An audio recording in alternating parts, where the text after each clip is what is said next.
Those protests. This is against the war in Gaza by college students. These are live pictures here from our Skycam over Boston, over Emerson. Here you can see dozens of people, maybe close to 100 people out there, a large group here at Emerson. They're all calling, a lot of these universities and a lot of these young people are calling for the same thing. They're calling for the universities to disclose their financial ties to Israel, to divest from Israel, and they are calling for an immediate and permanent ceasefire in Palestine.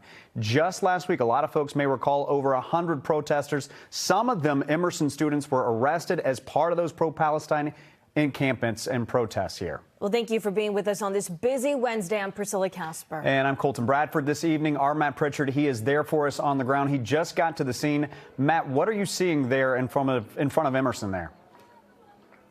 Well, Colton, yeah, the unrest continues here in front of Emerson College here in downtown Boston. In fact, these protesters were over at Boston Common. They've moved across the street to one of the Emerson buildings. I'll step out of frame and just give you an idea of what this looks like right now. You can see a lot of these chants continuing, calling for the university to divest from Israel, saying that their tuition are the dollars that are being sent over to Israel, and they don't think that is right. They've been going against this building and putting sticky notes up on the windows. In fact, many of them have been trying to block our cameras from being able to show you anything, but obviously we want to show you the protest that is taking place here, covering an entire city block. As you mentioned, a couple hundred people or so that have come out here. Again, they were across the street in Boston Common. They have now moved over to the other side of the street and are coating the entire sidewalk with their signs, with their chants.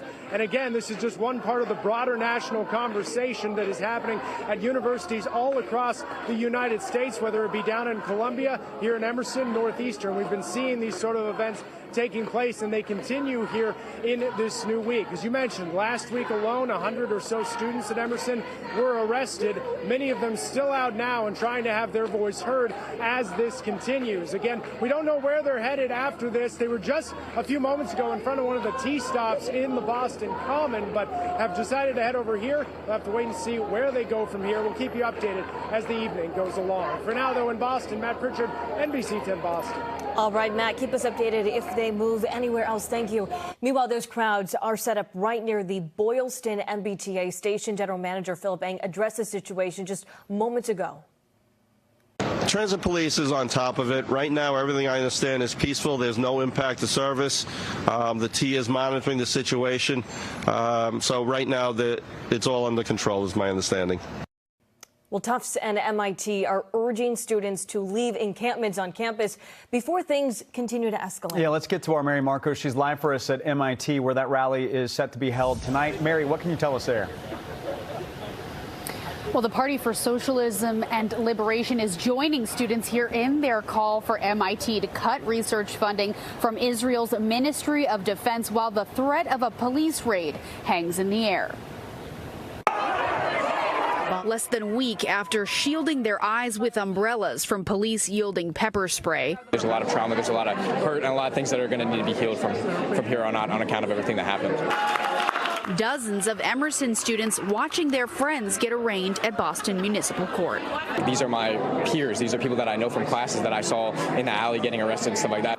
Around 30 students taking deals to complete 40 hours of community service. Brian Hecht is a student journalist reporting on the encampments for the college paper while processing it in real time. I feel like in a professional setting, if you're covering national news, like eventually at some point you clock out, somebody takes over, but this is our campus, and when something else happens, it's like this team of 8 of us that are reporting on it, and we immediately just have to grab cameras or grab notepads and go and report. Meanwhile, administrators at Tufts and MIT are threatening a similar fate for their students if they don't clear out encampments on campus. But students say they're not going anywhere. All eyes on Gaza. We're not backing down.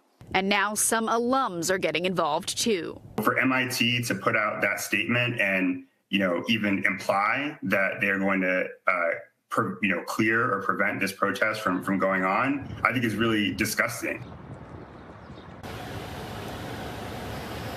Now, workers and students will be rallying here on campus at 5 o'clock, and we'll bring that to you live in the next hour.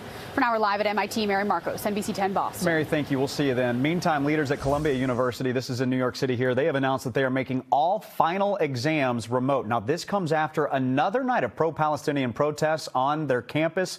Dozens of people arrested after officers cleared Hamilton Hall, which is there on campus, which had been taken over by students and protesters. Now we want to take you over to the West Coast. UCLA canceled all of its classes today because of dueling protests last night.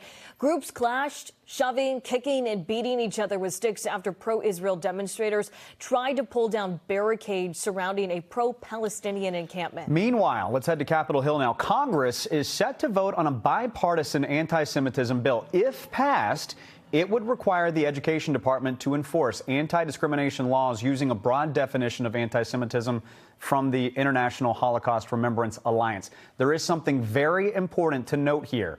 Their definition includes holding Jews collectively responsible for the actions taken by Israel.